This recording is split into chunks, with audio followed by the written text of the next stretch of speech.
Hey guys, welcome back. Today I am very excited to be bringing back the Versus series, where we take a character, a faction, or a species from the Halo universe and match them up against something of equal or almost equal levels of iconic from another franchise, to see who or what is the victor. And today we're bringing the series back in style. Today in the Thunderdome, we have the ever iconic Master Chief, John 117, Sierra 117, Johnathan 117, whatever you want to call him. The savior of humanity, destroyer of the Covenant, slayer of the Flood, and bane of the Didact, going up against the Umbrella Corporation's latest and greatest bioweapon, the Nemesis. Given both my undying love for both the Halo and Resident Evil franchises, and also the fact that Resident Evil 3's remake launched last week, I figured there was no better time than now to compare Umbrella's mightiest super soldier with the UNSC's. So if you enjoy this video at any point and want to see more Versus videos in the near future, specifically Chief versus the Marauder from Doom Eternal, among, of course, other matchups as well, then please don't forget to leave a like on the video, and also if you're new around here, or just haven't yet, then don't forget to hit that big red subscribe button. Also, leave your predictions down below in the comments as to who you think is gonna win. So, will Chief make this bitch swim? Or are we going to have a Spartan sandwich on our hands? Let's find out. Starting off, as always with these Versus videos, I need to give you guys a brief overview of both our contenders, starting off with the Master Chief. Kidnapped by the Office of Naval Intelligence at the age of 6, Chief, John, was part of the first class of Spartan 2s. He was shipped off to Reach, where he was put through rigorous physical and mental training, and following that, BIOAUGMENTation. 75 kids were drafted into the Spartan 2 program, and yet only 33 lived on to become Spartans. 30 were killed by the augmentation procedure, 12 were left with severe physiological deformities as a cause of it, and 2 committed suicide as a consequence of their abduction. However, to the Office, the benefits of these augmentations far outweighed their human cost. Surgery is performed on the occipital lobe to redirect blood flow beneath the rods and cones in the eyes, vastly improving visual perception. An advanced carbide ceramic material is grafted onto the skeleton, creating virtually unbreakable bones. A platinum pellet is placed in the left thyroid gland, which contains a human growth hormone, rapidly boosting the growth of skeletal and muscular tissue. A protein is also injected into the muscles, targeting the molecular machinery within their cells and, again, vastly increasing muscle strength and also endurance. Bioelectric nerve transduction is modified into shielded electronic transduction, which provides not only a 300% increase in reflexes, but also an increase in intelligence, memory, and creativity. Now, these biological enhancements on their own give Chief immense power, immense strength, immense reflexes, perception, and just about everything a soldier needs to be as lethal as possible on the battlefield. But when combined with his revolutionary Mark 6 Mjolnir power armor, these augmentations are taken to the next level. Developed in one of the UNSC's Special Warfare Centers in Songnam, Korea, the Mark 6 platform is the absolute state-of-the-art powered assault armor that brings with it an entire suite of features that further enhance the combat efficiency of its user. Before we even get to the armor itself, beneath the plating, Chief wears a skin suit made of a moisture-absorbing synthetic material, and then, on top of that, a super flexible, yet extremely resilient, titanium nanocomposite black undersuit, acting as another layer of protection against ballistics, and furthermore, coated in a heat-resistant material which is intended to disperse the heat from incoming fire. Between the undersuit and the skin suit is a hydrostatic gel layer, primarily offering protection against high G-forces and high-velocity impacts, and also, if hit with an extremely high impact force, can become extremely dense and lock down the Mjolnir, locking the body in a rigid posture to protect the muscles and joints from trauma. And then, between the undersuit and the armor plating itself is a reactive metal liquid crystal layer, which provides supplementary strength by acting as an almost synthetic muscle, giving Chief roughly 5 times his unarmored strength when in combat with the armor. And then on top of all of this is the main bulk of the Mjolnir, the titanium alloy outer shell covering most of the body, leaving only the joints exposed to retain flexibility. This armor is, expectedly, very strong, totally resistant to small arms fire, able to soak significant damage before degrading, and also covered in a refractive coating to, again, aid in the dispersal of heat. And then, as if that wasn't already enough defense, reverse-engineered Covenant energy shielding covers the entire body, acting as a first responder to incoming damage, even able to reflect some small ballistics. Then, actually within the armor itself, we have several other mechanisms, further enhancing Chief's resilience and power output. Auto-repair systems allow any damage to the titanium plating to be repaired via nanomachines, and bypass nodes allow certain components to continue to function should the power routing to them be damaged. Automatic biofoam injectors provide on-the-fly medical assistance should Chief need it, injecting biofoam into any wounds to fill and seal them and to ensure they also don't get infected. Within the helmet specifically is a heads-up display connecting to the Spartan's neural implant, which essentially acts as an onboard computer for the suit, but using the user's brain power for processing. This not only drastically enhances combat efficiency and provides combat data, as you can see, but also allows for an AI, in Chief's case Cortana, to project navigational data onto it. The helmet itself also includes several filters to prevent any bioagent from being inhaled. And furthermore, the memory processor superconductor layer allows an AI to travel with a Spartan into the field and aid in various things, from hacking to spying on enemy chatter. Quantum mirrors are installed on the shoulder pads, which act as a part of the armor's motion sensor system, providing total 360-degree detection of friends and foes.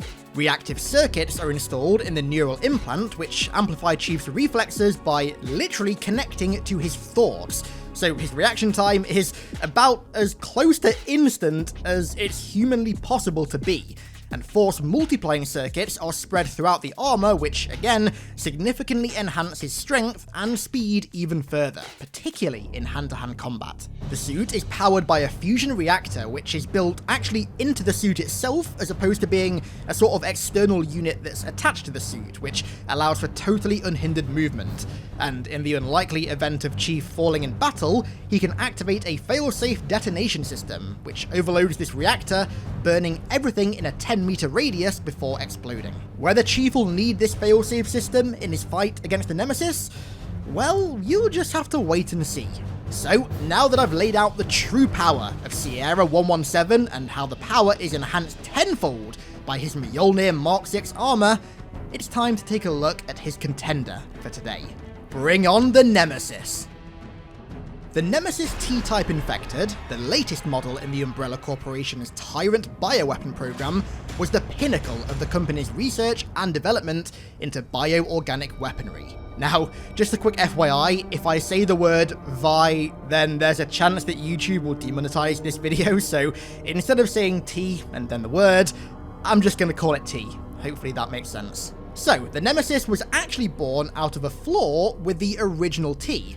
During testing, almost all subjects seemed to exhibit subpar intelligence as a side effect of infection, which, considering the goal of the T project was to create a replacement for large-scale conventional armies, wasn't exactly a desired effect. Attempts were made with other projects to try and overcome this, such as the Hunter project, but even then, despite the advancements that were made with it, the Hunters were still only able to learn a maximum of 30 commands. But then, along came the Tyrant program, the father program of the Nemesis, conducted in a laboratory beneath a mansion in the Arklay Mountains outside of Raccoon City. Orchestrated by the American branch of Umbrella, the goal of the Tyrant program was to develop human mutants, but without the loss of intelligence.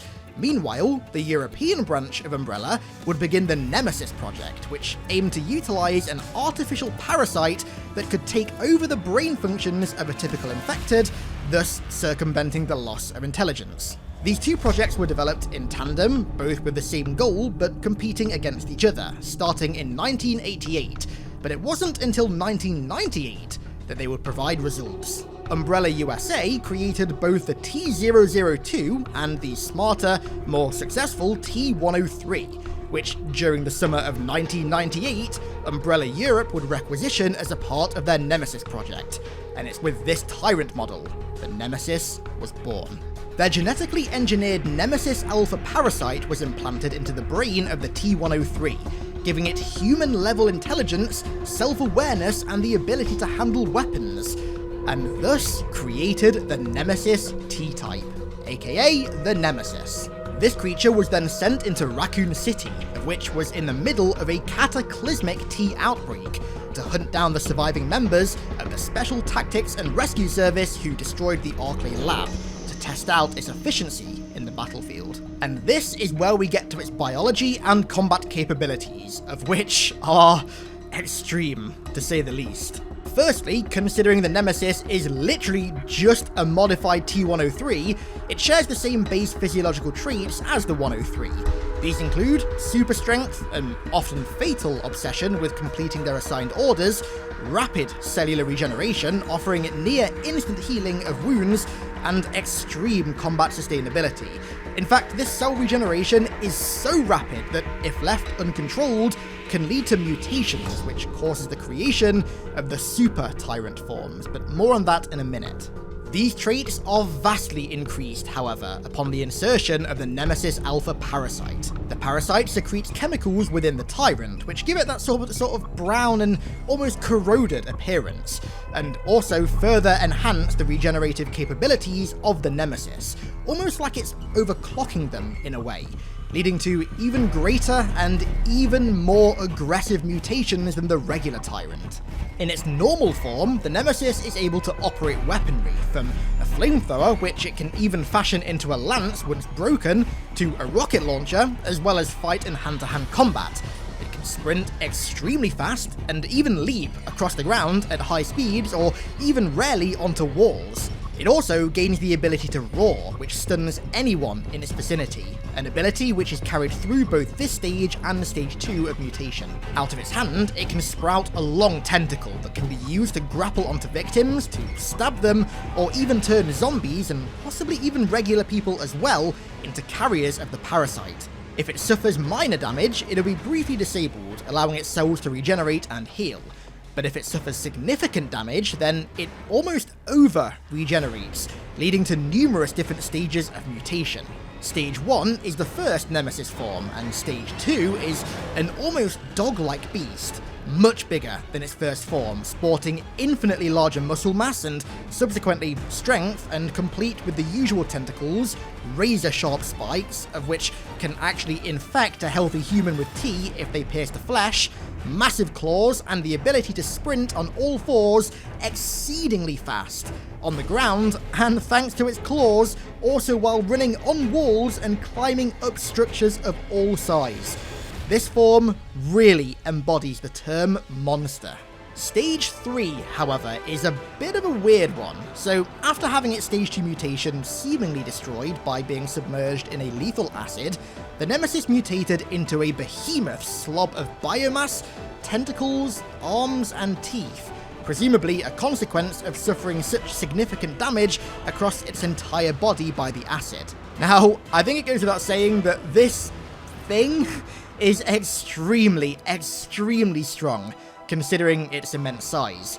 However, it was destroyed by Jill Valentine using the ferromagnetic infantry use next generation railgun, aka the Finger, which was developed purely to eliminate bioweapons such as the Nemesis.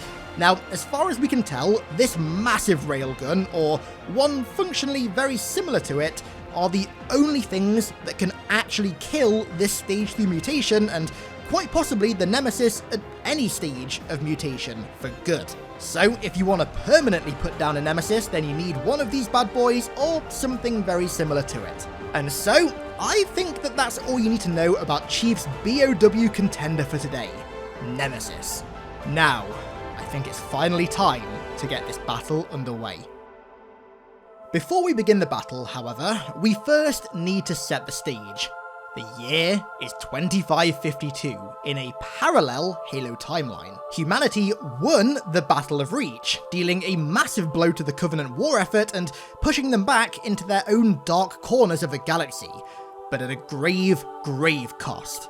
Besides losing a significant majority of their army, air force, and navy forces, almost all of whom were deployed to Reach to defend it, all Spartan 2s and 3s also fell in battle, all besides Blue Team, leaving Chief, Kelly, Linda, and Fred as the last surviving members of the Spartan program. However, Oni know that the Covenant's retreat is only temporary, and with a significant portion of their fighting force decimated and all but 4 of their Spartans now 6 feet under, they start getting desperate, knowing the Covenant will not allow such a defeat again and will ultimately return in an infinitely larger number with a much stronger fighting force and even stronger devotion to their belief that humanity are the only thing standing between them and their great journey than ever before. If Oni's predicted model of the new reformed Covenant Armada is even close to accurate, then as soon as it reaches human-controlled space, we will be powerless to stop it, and our extinction will be all but inevitable. That is, if desperate measures aren't taken.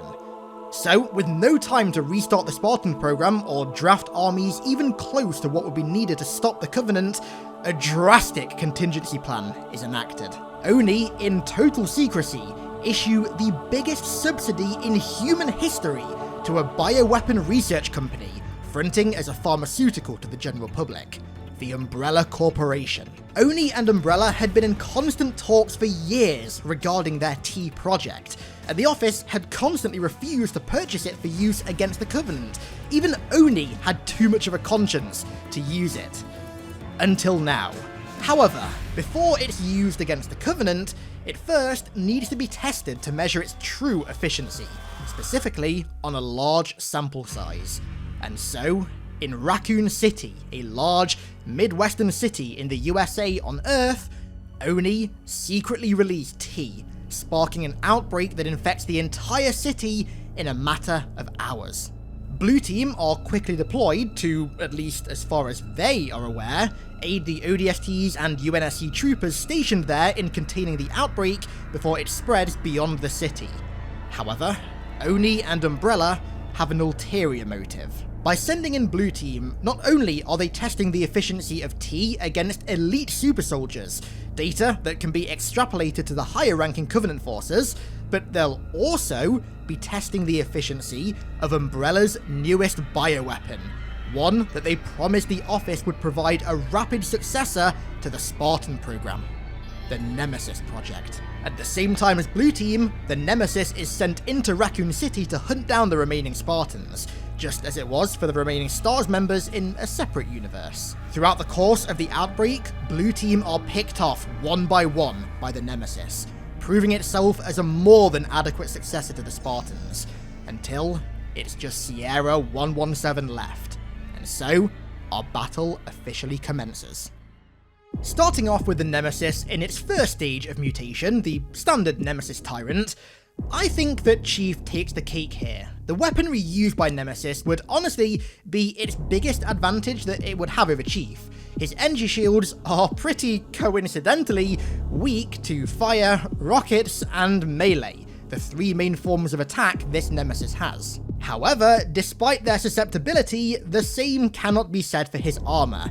The numerous forms of refractive coating that help dissipate heat on the armor, in the gel layer, and on the undersuit as well, would significantly reduce the amount of damage the Nemesis could do with a flamethrower. Unless he was hit directly with a rocket, which is extremely unlikely considering both how slow the rockets fire from Nemesis's rocket launcher, and Chief's, frankly, incredible reflexes and perceptive ability, the rockets really wouldn't be able to do all that much harm to him. The heat element of the explosion would, just like the flamethrower, do relatively minor damage at the most, and the concussive blast that it releases may be able to stagger him or knock him over, but then his gel layer and lockdown systems would prevent this from causing any major damage.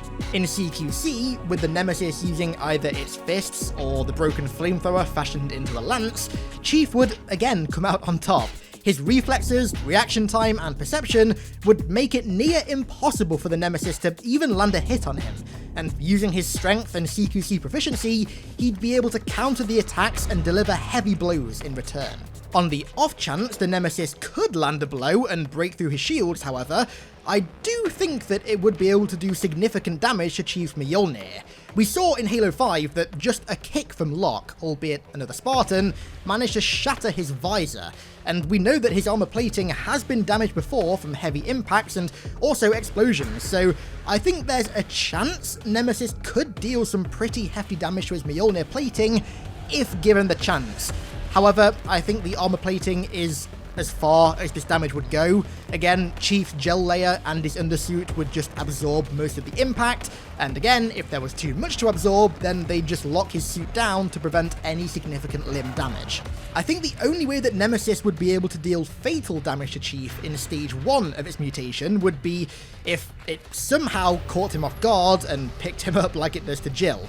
Combining its towering height of 9 foot, which is 2 feet taller than Chief and about roughly the same height as your average brute, and also its immense strength as well, it could probably just crush his skull through his helmet, just like Atriox did to Red Team in Halo Wars 2. But again, that's a big if. It's a possibility, but Chief's perceptive abilities combined with his motion tracker would make it nigh on impossible for Nemesis to get the jump on him. If during combat Chief needed to retreat or evade for whatever reason, then his rapid sprint speed of up to 55 km per hour could easily outrun the Nemesis, even with its also fast sprinting speed and ability to leap in front of him as well. If Nemesis tried to stab him with his tentacle, Chief would more than likely just dodge it, and if it somehow managed to ensnare him with it, I have a feeling that he'd just be able to rip it apart with his bare hands. I mean, if Jill could slash through it with a knife using only one hand and while being strangled, then Chief could definitely do it with his bare hands.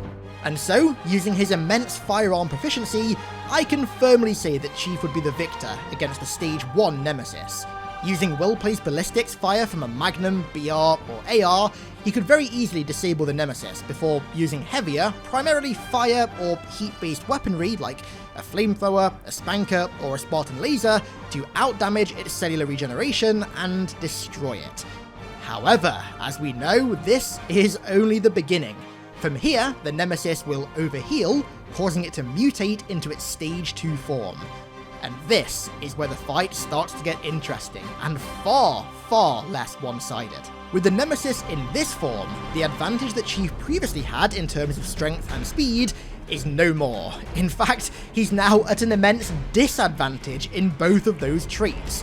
The Nemesis can easily outrun Chief, and it can do so on all terrains and inclines, including running across walls and up vertical walls. The immense muscle mass of this form also makes CQC and hand-to-hand combat a complete non-option for Chief, and despite how resilient and protective all the components of his Mjolnir armor are, again, they are gonna do nothing to protect him here. The razor-sharp claws and spikes of the Nemesis could very easily penetrate his armor, given how easily they can go through thick metal and solid concrete, which opens up a new avenue of damage to the Nemesis: infection. By impaling Jill with one of its spines, it managed to infect her with T, and given that these can more than likely go through all of Chief's defensive layers, that means that he, too, is highly susceptible to infection at this stage. At this stage of the fight, Chief needs to rely almost solely on his reflexes and perception, and then supplement that with clever use of the right weaponry. And this is where one of the sort of problems with this battle starts to rear its ugly head. The outcome in this stage, and also the next stage, is heavily reliant on the weaponry that Chief finds, but we'll address that problem more in a minute. Now, I think I can say this confidently while being totally devoid of bias. If Chief had the right weaponry, just like Jill did, he'd be able to defeat the Stage 2 Nemesis, and quite convincingly. See, strength and speed were actually never Chief's strongest attributes. It was always his weapon proficiency and his reflexes, both of which are crucial for this stage of the battle. He'd be able to quite easily evade any slashes or leaps from a great height that the Nemesis would try. Again, if Super Cop can, Chief definitely can. And then follow up with sustained, well-placed shots. Now, for this scenario, Chief needs gear that can inflict massive damage using either explosives, fire or a combination of the two, so he'd need a spanker, or a flamethrower, or a Spartan laser, or a grenade launcher. Given that Jill and Carlos had to literally submerge the Stage 2 Nemesis in acid to defeat it, whatever he uses needs to inflict significant degrading damage to the entire body of the creature, and I feel like all of those weapons are capable of just that. And so again, I'm gonna say that Chief could defeat a Stage 2 mutated Nemesis, although it would definitely be a much tougher fight than Stage 1. But then, the real fight begins. Stage 3, the massive blob of biomass. This is, again, very dependent on weaponry and reflexes, and just like before, Chief's Mjolnir, and now also his strength, is gonna do next to nothing to protect him if the Nemesis grabs a hold of him. He wasn't able to break free of the Gravemind's tentacle in Halo 2, so there's absolutely no chance whatsoever that he can even put a dent into this thing using just his strength. For this stage, he'd need a combination of a railgun, the ARC 920 or stanchion Gauss rifle, but preferably something that fires a much bigger slug, like a Gauss turret, or hell, maybe even a mini Mac turret like the one on top of the Mammoth in Halo 4. And then also a ballistics firearm like a Magnum or something to hit the creature's weak spots. Using this specific gear, and only this specific gear, along with his reflexes to stay nimble and dodge incoming attacks, Chief could definitely take out a Stage 3 Nemesis. A few shots from a railgun, or just one from a mini Mac turret, would annihilate it, once and for all.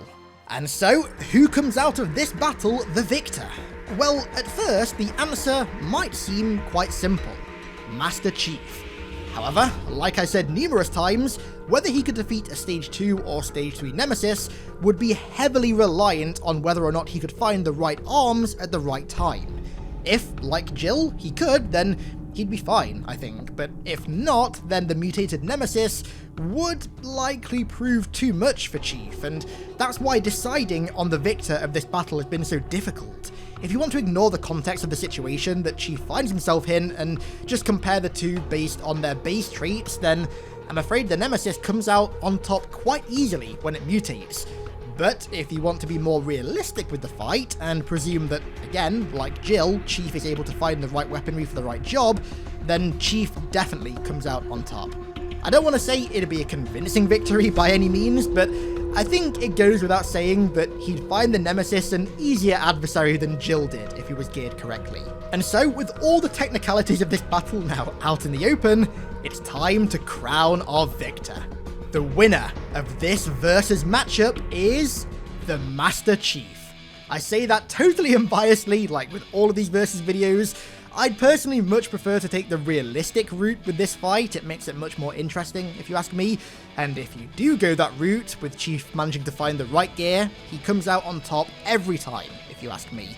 Not that Nemesis didn't put up a good fight, don't get me wrong, he definitely would do, but Chief is just taking the cake every time, if you ask me. And so, that gives Chief a 1-1 record, a victory against the Nemesis, but a loss against the Doomslayer.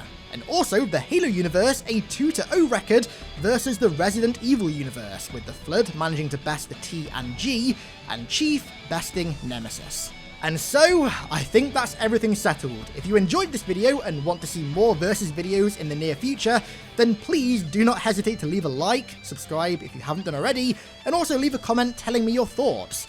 As you can probably imagine, this was a long video and it was a massive undertaking, so any support you want to throw my way, I really do appreciate it. And that's all for today. I want to give a massive thank you to everyone who supports me over on the old Patreon through these rough times, and thank you all so much for watching as well. I really do appreciate it.